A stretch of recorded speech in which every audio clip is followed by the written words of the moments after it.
You're listening to World of Empowerment Radio, your station for practical spirituality in a changing world. And here are your hosts, Aingeal Rose and Ahanu. You are very welcome. I am Ahanu, and this is my lovely Aingeal Rose. And Aingeal Rose is afraid today because some of the questions that are coming up, she feels she's going to be stretched, but I don't believe it for a second. She's the one to answer these questions in the group Akashic Records sessions. You should tell him the story. He went on all morning about all these speculations about this, that, and the other thing. That's right. Oh, and I think this is true, and I think that is true, and I'll have to ask this, and I'll have to ask that. So That's right. Yeah. here I thought it was going to be a nice leisurely day, you guys. Okay. Yeah. It's like he's going to text my brain. Well, I won't. Nothing is beyond Aingeal Rose answering, so we will have fun with this today. So let me give you a little bit of background, because not everybody will be aware of what happens and what we do. So these group Akashic Record sessions began for us round about the time of 2012, just before, where everybody was concerned about what was going on in the world, but 2012 particularly. And so people found it very helpful because we were getting these answers from source. Aingeal Rose would go into the Akashic Records, and I'll explain that in a second. And the answers people found very, very helpful. It helped to remove the fear around what was going on. And that's what we have achieved every time we've done the group Akashic Records ever since. And we've done a lot of them. In fact, so many that a lot of the information from these group sessions we were able to put into Aingeal Rose's 100 books of answers from the Akashic Records. And out of those, we were able to extrapolate like 4,000 profound statements. So there's a lot of knowledge that we've been able to glean from these sessions. And we will get a lot of knowledge out of today as well. So that's been the beginning of it. Another thing that's important to know is that Aingeal Rose is not in a trance when she does this. Marie is with us today, and she'll know now because she's taking our Akashic Records, how to read the Akashic Records. And people are not in a trance when you're reading the Akashic Records, and neither is she handing her power away to any entities or she's not channeling either. She is in a space where she is speaking directly with Source, and that's how come we trust our Source. Now, she starts by saying a prayer out loud, and then she'll say a prayer silently to herself twice. The session is being recorded. We will send it to everybody, and that does bring us to the questions that we're going to cover today. So let me give you some idea.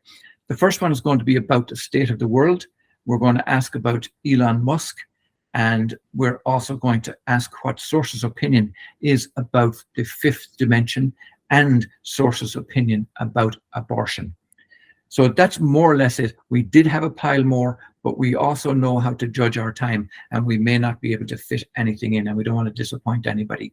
But if you do have questions and we don't have time for them today, let's say, we will carry them forward and ask them in our next session.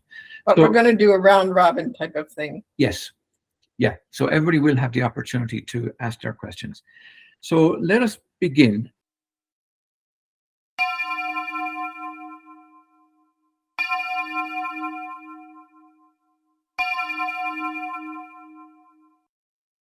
All right, Marie, do you have any questions?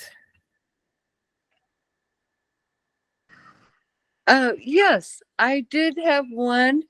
What I was wondering was, okay, we're all evolving here, and I've heard through other people that the fifth dimension, you can only get into it if your frequency is high enough. And I've also heard, I'm not sure if it's true or not though, I've also heard that there's all kinds of beings like the reptilians in the fifth dimension, but how are they allowed into the fifth dimension? So Source is saying that there's hundreds of dimensions in the universe, So we have to look at the fifth dimension as we're still only at level 5. Okay, so in other words, if there's hundreds of dimensions and that's the fifth dimension, we're still at a relatively low frequency band compared to where we can go as species. Okay, so that's the first thing. It wants to put that in perspective and saying, you know, you're not going to this glorious heaven, okay, type of frequency, because the fifth dimension is still only one step above the astral plane. Okay, first of all. Now, when they say that your frequency is not high enough to get in there, he's saying that many people float in and out of the fifth dimension all the time. So that's not really true, that you have to be a really high frequency. It is true that the higher you go in dimensions, the more loving it gets. So in that context, I'd say that evolving into higher dimensions is probably more of a requirement to make sure that you've purified and have become a more loving being. Okay, so, but right now I think you're going to have both types of people entering the fifth, because we're already dipping in and out of it right now, currently in our world, and we still have a lot of awakening to happen. As far as the reptilians, you know, I don't know where you heard that, but I had heard that they had left the planet. Okay, so let's check just a second. But you would consider reptilians, you know, at a low level frequency because they are reptilians, right? And we know that their intentions are not always honorable. So, but there are some that have asked to be resurrected. Okay, and so there are some species of reptilians that are on their way to evolution as opposed to de-evolution. But what I'm seeing really about the fifth dimension is we're floating in and out of it all the time. And we got a long way to go yet. Not so much to get into the fifth, but to get into the higher dimensions where everything is more loving, which is what I think a lot of us envision when we talk about the fifth dimension, is it's going to be this dimension that's very loving and cooperative. But what Source is saying is yes, there are portions of it that are like that, but there's others that are just a step above the astral. So we're kind of dipping in and out. So did that answer your question? Yes, it did. Thank you. I appreciate that. And you know, I forgot that there's each dimension too, there's different levels to it about that. So yeah, okay. And that makes sense. Yeah. Yeah. There was, if I could add to that, Aingeal Rose many years ago was asked about the other dimensions. And I think the question was relating to infinity, possibly. And she said that it was composed of eyes. Can you remember what that was about? Oh, that's when I tried to get back to God. Remember how I was trying that's to, what it was. that was a whole different thing. It wasn't about dimensions. We were trying to locate the origin of God. That's right. And I was in this tunnel of light and I kept going back and back and back and I couldn't find the source. It's like as if it kept going forever. Right. And finally I just arrived at this place where there were like just billions of eyes. So that's what I felt Source was basically saying, that it was composed of billions of eyes. Well, the reason why I'm bringing it up is because that's what I saw in relation to your question, Marie, was I saw not billions of eyes, but I saw several eyes. Like in the fifth dimension, there were several eyes. And that would perhaps lead me to understand that there might be more eyes as we increase in frequency with the higher dimensions. But the eyes were interesting because we were talking about the physical eyes as we know it. So it's like as if these eyes are there. But also, they equate to the I as in the letter I, meaning like me, you, I. And in that way, I felt that we were moving into, instead of the individualized I here in the third dimension, it's like we were moving into a more kind of a cosmic I or more universal I. I'm just speculating. I'm kind of thinking that's what maybe I'm seeing. Well, here's a little example before we go to the next question. I think I mentioned this in one of my other classes that probably about 3 weeks ago, we both woke up and we both felt something had shifted in the outside because it seemed a lot lighter. So we were running errands that day, and sure enough, like, let's just say I could see parts of Sedona had moved into the fifth dimension because of what was happening energetically. But we ended up stopping at the grocery store, and this little tree parked in front of us was just as happy as a clam, and it was, was shifted into the fifth dimension. And then at the same time, this guy comes walking in front of us, going into the store, and he's on his cell phone, and he's swearing like a what, and he's like, this one needs to stop doing this, and mother F this, mother F that. And I chuckled to myself, and I thought, well, not everything's moved into the fifth dimension. Right. But so that's kind of an example that you can have some parts of this be into another dimension where it's much more friendly and happy. And then at the same time, you still got other people who haven't changed at all. And they can coincide with each other. So it's just an interesting example.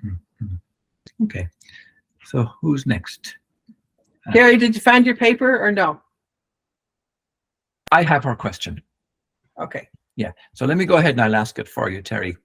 Thank you. What does Spirit say about women and doctors aborting a fetus? I've heard that a soul does not enter the fetus until 3 months after conception. So if there's no soul in the fetus until 3 months, it cannot be considered killing a baby. So what does Spirit say? At what time does a soul enter the fetus? At conception, 2 months, 3 months, 8 months? And part two of that is, if there is a soul in the fetus making it a baby and it is then aborted, could it be soul contracts in play? Which one do you want to ask first? There's a bunch of questions in there. Yeah. So let's ask first of all, what does Source say about abortion? And the reason why I'm asking that question first is because very often, and it's no harm for you to know this, very often when we ask questions in the Akashic Records, just like this, Source will answer a question that collapses all the lower questions beneath it. So be prepared that might happen. So let's ask, what is Source's opinion of abortion? Well, it's kind of a strange answer. Because what Source is basically, when I ask Source what's his opinion of abortion, it basically says in its world, abortion doesn't exist. Right. Okay, so I think what that means is that life is eternal at the level of Source. So things that happen here don't register there. Yeah, funny, I got something very similar, just not to cut across you too much, but I saw it as like a video that abortions here at this level of our understanding. It's like watching a video, and we know that a video is not always representative, or a movie is not always representative of reality. So that's the way I perceived it. But we had asked this question years ago, Terry, and Source at that time said to us that all life is conscious. It doesn't matter if a soul has entered or not, that once conception happens and those cells begin forming life, it's alive. It's an alive being. It's a conscious being. So really, it didn't really say that, soul has to enter for something to be alive. But let me go ahead and go further with that question. But at the level of Source, nothing has happened. Okay? You want the next part of that question? Yes, please. It was, if there's a soul in the fetus. Oh, when does the soul enter in? Yeah. When does the soul enter the fetus? At conception, 2 months, 3 months, 8 months. Okay, so it says first we have to realize that a soul picks the body that it's going to be born into. Okay, so while its body is being prepared for it, or, it can go off and do other things in spirit while it's waiting for that to be ready. So it may not enter in until it's born or shortly thereafter. So sometimes it comes in right away because it wants to be part of the experience of feeling itself being formed. Other times it may wait, but there is no set time for it to come in, although it will come in by the time it's born. But you could say that it oversees its own creation, its own physical creation, because it had chosen those parents in that situation to be born into. Okay, so next part now. The next part is, if there is a soul in the fetus making it a baby and it is then aborted, could it be soul contracts in play? You know, it can be. It can be karmic stuff. It can be soul contracts. But I think the most important message I'm getting from Source is that it can be all of those things, but we need to realize that all life is conscious. It doesn't matter if it's a cell or a stone or a leaf, that it's all conscious, and we need to evolve. Speaking of dimensions, in terms of our advancement, we need to evolve to a place where we view all life as sacred. Okay, just in general, because then this whole issue wouldn't be happening if we were at that level where we honored all life. We'd never think about aborting a life form. I mean, there'd be forgiveness in play, which erases all karma. Next question, we will move on to Francis. Okay, yeah, I had the same question as Marie, so I'll go to another question. I thought all souls after death would remember they are back to the source. So why do they linger on Earth? Not all, some.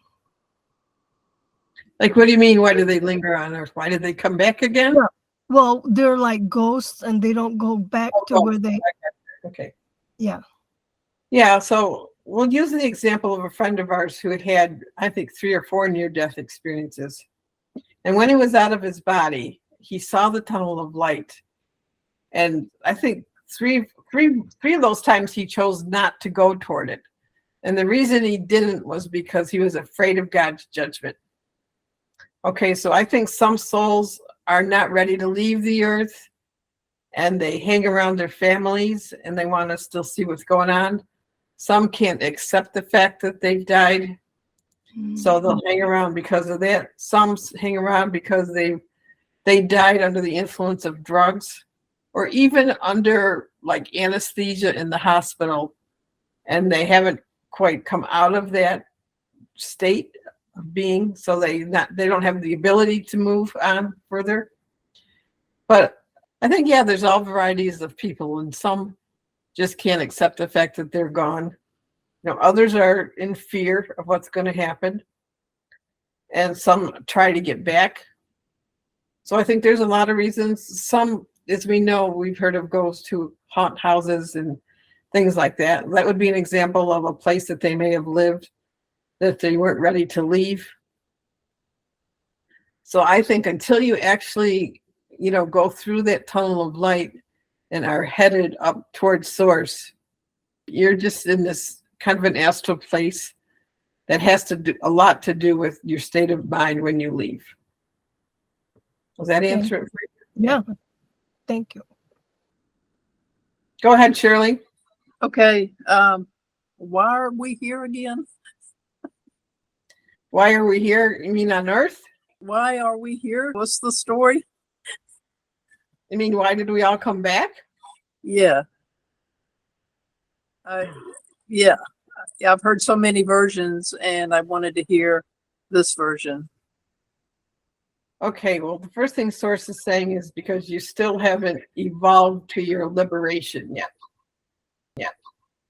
Well, that's the first thing. Okay. So you keep coming back because you're here to master every dimension. Okay, and every dimension has various levels in it and various experiences, because we're on this evolutionary journey of advancement. And if you can consider that Source is everything that is and the all that is. We're not anywhere near the knowledge of that, if you know what I mean. Okay. So in each lifetime you come back really because you have a plan for yourself in terms of how you want to advance, what you'd like to accomplish, what you'd like to get through. It could be a variety of things. It could be other lives that you have undone. It could be like this particular time where the earth is shifting or has the opportunity to shift, and you're here to be part of that experience. Many reasons why people come back. Sometimes it's just to help others. Sometimes it's to have a family. Sometimes it's to overcome a physical challenge that you may have had in another life. But the point is we're here to experience until we've mastered every dimension. I want you to think again, like when we were to infinity, we're in a 3D world. Okay, so 3D world is just a step above, mineral and animal. Okay, and then you got humans. Okay, so we're not really very far along the evolutionary path. Now, there are beings that do come here that are avatars to come to teach and demonstrate what liberation actually looks like. Okay, so there's many people like that choose to come into different dimensions to be a teacher to those people. I mean, we can look at Babaji, for example, who's an immortal being. We can look at Amma, who's a pretty universal being of love, and many others that have come at different times to show people what's possible. But as you know, it's a personal journey to get there, to really be free. I mean, we can even talk about just the level of our thoughts and the purification of our thoughts. That's a level of liberation we have to achieve too, where we're not in a duality consciousness, for example. Okay, does that make sense to you, Shirley? Yes, it does. It really extended that. Thank you. All right. You have a question? Okay, let's have a quick look at what we had lined up. Can you give us an idea of the state of the world? All right, let's just cover that again, okay? Yeah. I'm seeing a lot of red light, which always indicates volatility in different parts of the world. So we're still in fire energy. That's how it would term that, okay? Volatile. So we're still in a state of unrest and chaos where we don't know how to communicate and talk to each other. I do believe that a lot of power structures that have not been so benevolent are crumbling, which is a good thing. But we have a ways to go, because not only because we're going to see a lot more upheaval as we're in this process. So it looks like we're still in a state of volatility and conflict. That's just briefly in a nutshell, okay? Okay. Okay. Next question. Marie's turn. Oh, Marie's, yes. Go ahead, Marie. Okay. I was also wondering, this kind of goes to the state of the world, but is there another financial system,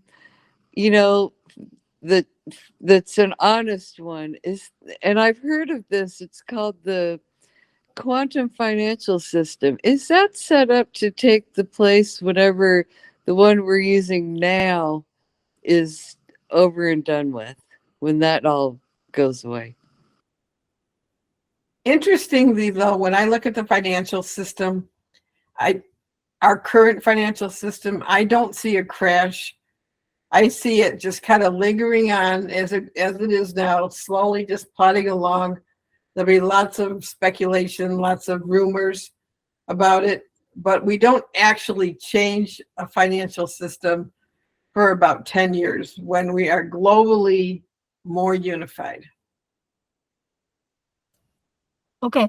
What is the source's answer for spontaneous healing? I mean, what is it? Is that what you're asking? Yeah. Like if there's a if there's a answer to it or a secret to it or anything.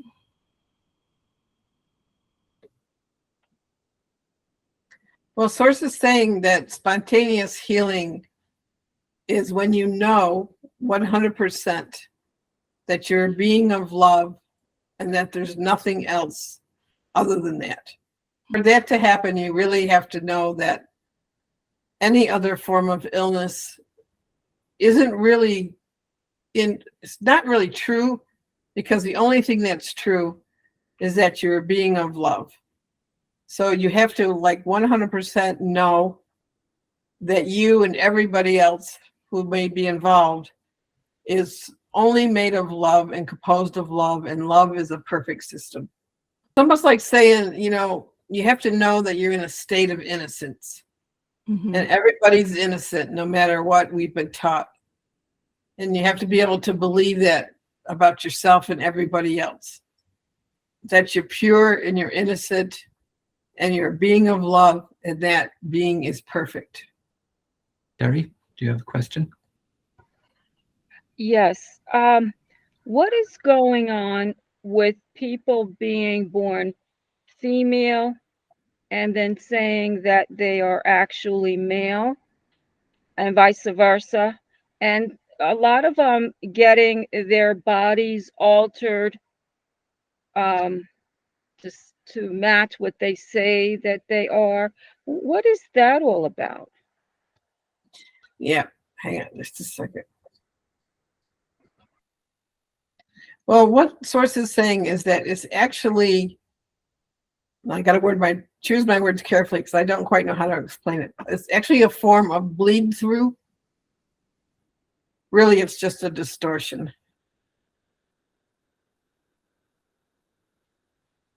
Because we have both sexes within us, and we don't need to express them physically in order to grow spiritually.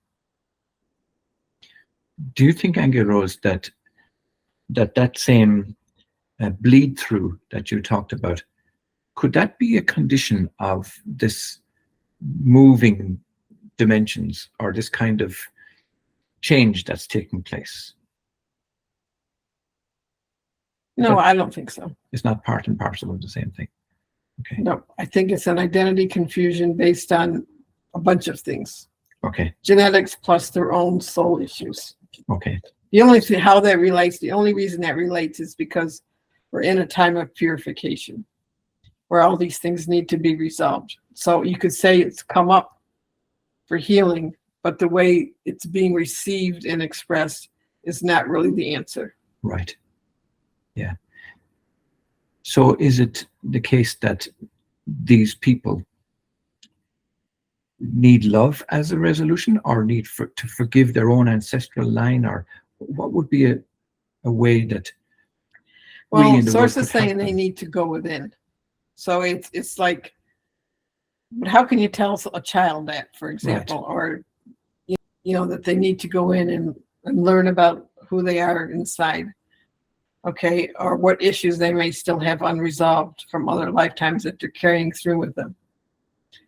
So I don't know how you could do that, but the answer is not really to go change your sexuality physically, because you come in with the perfect gender. Your soul makes a plan before it comes in, right? It comes in as a specific male or female because that's the best form for what it has to do. Okay, so it looks like there's a confusion of identity in the forming, you know. But still, we have to remember that in Source's version of things, there's no judgment. So on one hand, Source will say, well, let them play it out, you know? Let them go make these changes and play it out and see. So Course doesn't have any judgment about it. It basically just says, let them have at it and see where they end up. Okay. Okay. All right. Our next question is about Elon Musk and particularly Mars. This is a Hanu's question. Okay, Yeah. go ahead. Is it likely that we would see the colonization of Mars in our lifetime? And I'd like to know in general all about it. Like, are we meant to be a space touring race, for example? Is it wise for us to be looking to go to planets like that in the first place? And then will it be a reality in our lifetime? Well, Source, to answer your first question, Source says, sure, why not? Why not explore the reaches of the universe if you can? Okay. First of all, doesn't have any problem with that. I don't think we'll colonize Mars in our lifetime. Not yours and mine anyway, considering that I'm almost 70 and you're 65. 25. 65. Okay. I think it will be possible in the future. They may start it while we're still alive. We may see a small little thing, built up on Mars, and you will see Elon Musk being able to make rockets that go that far. Okay, so that part will be accomplished. And airplanes are going to change too. They're almost going to become like rockets themselves. So that's something that we will see in our lifetime. We've done this before where we've been to other planets and spent time on other planets. Only one would hope that we'd be a little bit wiser, but part of Elon Musk's motivation is he feels we're destroying Earth. So he feels we need to establish another place to go. Okay, because he doesn't want the destruction of humanity. Okay, but in terms of exploring other planets and living on them, Source says have at it, have a ball with it, because it's a vast universe and we're only still just talking about our solar system. Right. Okay. All right. Shirley Janine, do you have another question? Yes, I do. What physical beings are living in the earth here now? Well, who says they're physical, Shirley? Well, I know some are and then some aren't. So Okay. you go for it. Well, we still have old Atlanteans there. We have old Egyptians there. Okay, we have Pleiadians there. We have Greys that are still there. Some various ET races are still there. Specifically under the Grand Canyon, there's a lot of them. And they've actually created huge cities underground. Okay, where they're very happy not to ever have to come up to the surface. There's aquatic beings that are there as well that live there. But when I say that there's old Atlanteans, it looks like there's, obviously beings that have learned to live many hundreds of years. But they were that way in Atlantis. Pleiadians have come and gone from there all this time. Still a lot of Greys there, though, I see. And I think when people are abducted, that's where they take them. I don't think they take them in underground.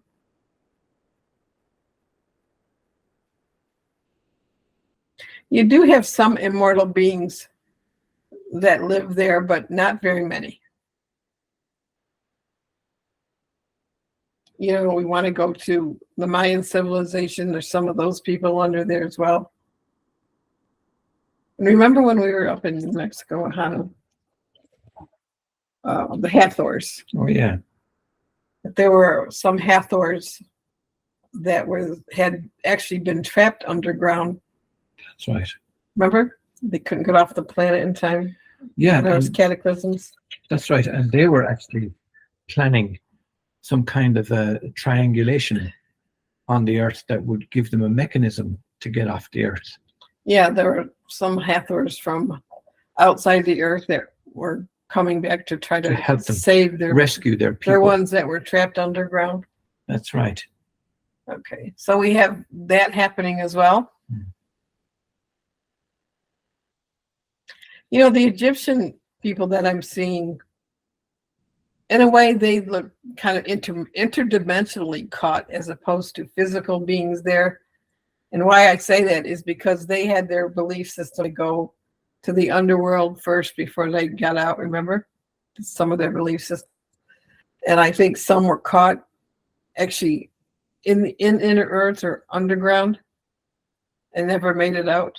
Okay, so there's that happening there. There's lots of stuff happening there, actually. Okay. I do want to try and fit everybody in because this is likely to be the last round within our time period. So do you have another question, Marie? I'm wondering, are those people that are in the inner earth, are they going to come up here and help us with the whole evolutionary stuff and making it through like the next couple of years? I don't see that, Marie. Okay. I think they're where they are, and they seem to be civilizations in and of themselves. And I don't see them having any desire to come to the surface. Been there, done that. We've been through cataclysms. We don't want to go up and, you know, expose ourselves to another one. Yeah. Okay. Right. Okay. Diane, do you have any more? Yeah, I'm going to ask, how come we are playing this hide and seek game with knowledge? Good question. Well, of course, Source is going to answer it the way Source answers everything, and that you have access to all knowledge within yourself. Okay, like it's not really up to anybody externally to give us knowledge. That the whole journey of ourselves, as we mentioned before, access knowledge of the universe. And, you know, one time we did a Akashic Record group on the brain, and we were going to go in and ask the brain, we're going to check out different lobes of the brain and see what they do. And what the brain said was it didn't want to be divided into parts, that it was a transmitter and receiver of information. And Source told us there actually is no limit to what our brain can receive. So the only limit, I would say, if there is one, is that we don't focus on it. We don't practice that, you know, receiving knowledge from Source. So if you look toward outside authorities to give us knowledge, that's not the place to look, is what Source is saying. So it's not hidden from us. We just don't go within to find it. But it's all within us. Yeah, that's a great question, Diane, and it has come up for us in our groups many times. Questions like, what is gravity, for example? And there's nobody on Earth seems to have the answer to that question. And we asked it in the Akashic Records one time, and because Aingeal Rose was in that place, she said that gravity is collective karma, and that's what keeps us bound to the earth. It's almost like a force that keeps us bound to the earth. And when you hear answers of that magnitude, it's like you feel you already knew that, or I should have known that, or that makes sense, or wow, that's so obvious.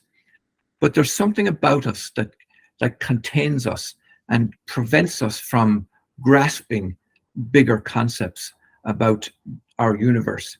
And I think we're at that time now where we're willing and able to, and brave enough, I think, to ask those kinds of questions and to be open enough to receive the answers too. Okay, good one. Go ahead, Terry. Okay. So, can you tell me what is going on with the whales and the dolphins beaching themselves on the shores in New Jersey right now? Well, on the physical level, it feels they're being poisoned in some way. And I feel that could be from some type of runoff from industries or factories. But there's poisons in the water that have now penetrated their food systems. Okay, but also, let me answer it on a bigger picture too, because Source had told us a few years back not to be surprised if the dolphins and whales leave the planet, especially with whales that we have to consider they've been here for millions of years. And in terms of evolution, they're ready to become a new species of some type. So it told us not to be upset if they leave, that they're in the evolutionary game as well. And they would like to change their forms. Okay, but I think on a 3D level, I think there's something that's poisoning the water. And also the temperature seems to be too warm. Okay. Francis, do you have a question? And this will be our final round. I've got one more after.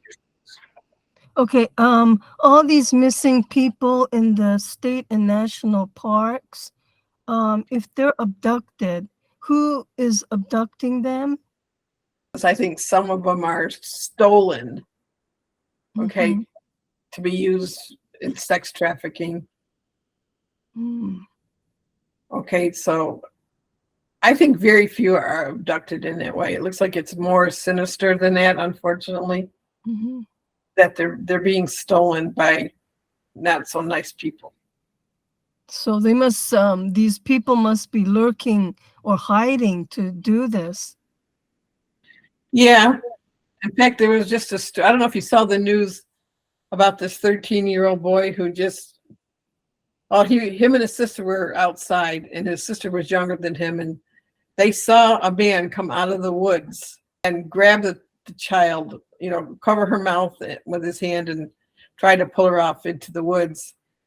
And he took the guy down with his slingshot with a marble and a stone. Oh, no, I don't know about that. What a little hero he was. But that's an example of somebody who was in the woods, came out, and his intention was to kidnap the child. Yeah, but there's a lot of stories that are, inexplicable, because where the person was, they were found so many miles and miles away. Some were not found alive, some were found dead. But the story behind it is so strange. I was kind of wondering about that. Yeah, well, if you consider that there's many underground tunnels and systems under the earth that lead all over the earth, that also are holding, sex trafficking places that go all through the earth. I mean, it's possible to move children very far away, or, satanic purposes, and murder them. That's not unusual either. They're just nuts. I mean, as we've seen with all the mass shootings, people are crazy, So anyway, that's how Source is answering me. Okay. That they're most abducted by humans and not ETs. Okay. Okay. Thank you. Does anybody have one final question before we go into a summary? You said you had one more. No, I've done. Like I mentioned earlier about Source collapsing the questions that I had, it collapsed them. I already answered them. All right, so go ahead. Okay, so I have a summary of what we have covered here today. The first question was about reptilians and the fifth dimension. So these are the statements, the summary around that. There are thousands of dimensions, not just 5. So relatively speaking, we are yet low. It gets more loving the higher in dimensional frequency we go. We are floating in and out of the fifth dimension right now, and many people are experiencing it and perceiving it. All life is conscious, irrespective of if it's a cell or a complex of cells. At the level of source, abortion, or indeed any death, does not exist. There is no time for a soul to enter the fetus. A soul, when it's born. Up until it's born. yeah, there's no fixed time. That's, yeah. A soul oversees its own physical creation. We would never consider abortion if we were at the level of loving all creation. Many are afraid to go to the light because they're afraid of God's judgment. We keep coming back to Earth to experience all dimensions and all levels of creation.